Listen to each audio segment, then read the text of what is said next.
you maybe another 10% improvement over the really, really basic changes. But it's a lot more code, and yeah, the fancier you try to get, the more you have to assume about the type of data you're doing. This kind of thing, like just delta coding, you can basically do without even knowing what type of data you're looking at. This is just a simple routine that does a few subtractions. The more you get specific to the type of application, from that you can get a lot of more improvement. But it also means that you can reuse it elsewhere, and this is more code. And unless you really have a lot of data of one particular type, it's not worth it. Anyway, there are other compression algorithms, and I apologize for the fact that it's all very theoretical right now.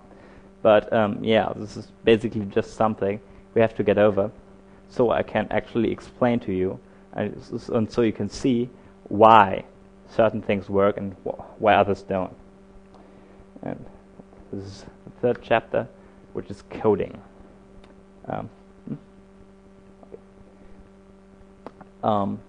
Actually, I'm not talking about an arbitrary type of coding, but so-called binary code.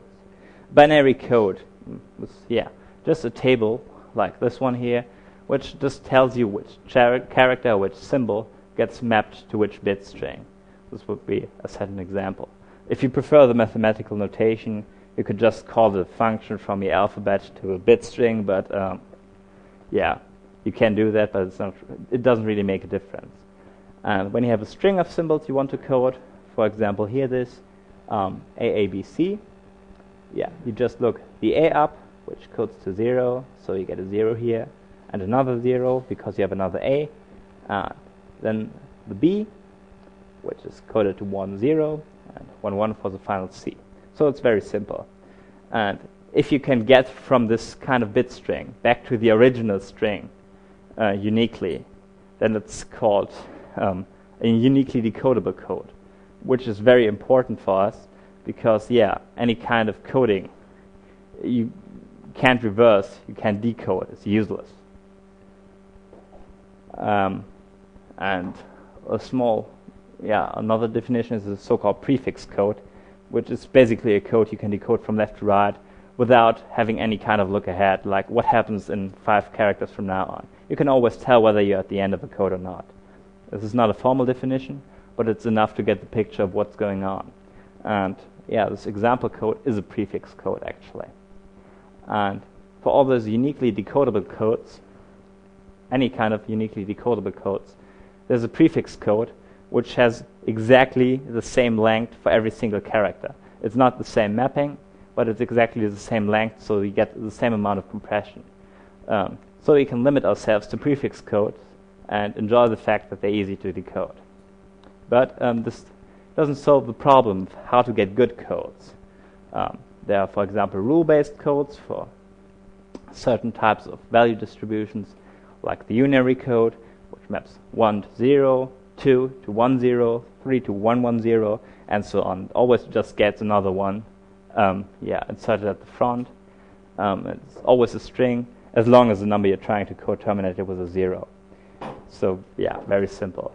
And there are fancier codes, again, for specific value distributions. And if you have a value that you know beforehand, to have a specific distribution, it's fine, you can use that code. But in general, when you're doing lossless compression, you don't know what kind of data you're going to get beforehand. So you want to generate them from your data, which brings us to so-called Huffman coding. This is one of the classic algorithms in computer science, and it's basically taught in every introductory computer science class. This algorithm gets the occurrence counts. How often does each single character occur in a text file, for example, and the so-called frequencies of individual symbols. And what it gives you back is an optimal binary code for that distribution, which means that no binary code, no matter what you do, can be better. They always have to be at least as good, at least as long as the Huffman code. I won't describe how to do this. It's not really difficult, but it's not really interesting in this context either. What's more important to us is what type of redundancy gets exploited. What this does, it assumes that certain characters appear a lot more often than others. For example, in English text, e's are a lot more common than, say, k's. So you would assign a shorter code to the letter E than you would to K. And similarly, if you have delta-coded values, I mentioned that those values tend to cluster around 0, tend to be close to 0. So you would assign shorter codes to values that are near zero. And Huffman codes are great for that. And another improvement would be so-called arithmetic coding, which is a bit of a problem because I said before that Huffman codes are optimal, which is partially true. They're optimal binary codes, but if you don't restrict yourself to binary codes, so each character gets one single bit string that it represents, you can actually do a bit better. And the key problem with binary codes is that you always get bit strings with, whose length is, you always allocate whole bits at once, which is kind of weird if you think about it, because what the hell are partial bits supposed to mean? Say you have a string of 3 symbols A, B, C, and all of those 3 are equally likely to happen. If you generate a Huffman code for that, you get a code like this one mentioned.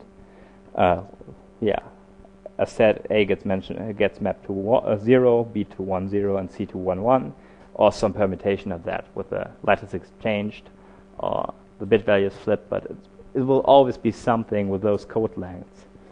And say your input string values is 3 n characters long, so you have n a's, n b's, and n c's. The coded string will be 5 n bits long because, this A character, which takes 1 bit to code, occurs n times, and the other 2 characters, which take 2 bits to code each, also occur n times. So you end up at 5 n bits. And you can also try something different. You first assign numbers to those codes. So A is 0, B is 1, and C is 2. And if you do that, we can stuff 5 characters into each byte. So we have those 5 characters, C1 to C5, and you calculate a value from that. You do C1 plus 3 times C2 plus 3 squared times C3, and so on. What you're basically doing is you're writing this as a number, like you would a decimal number, just at number base 3.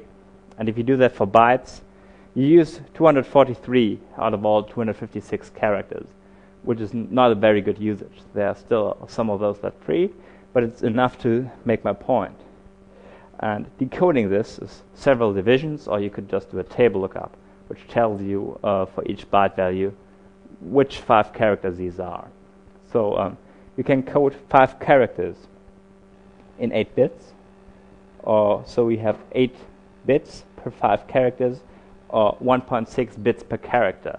And this is where this fractional bits start to appear.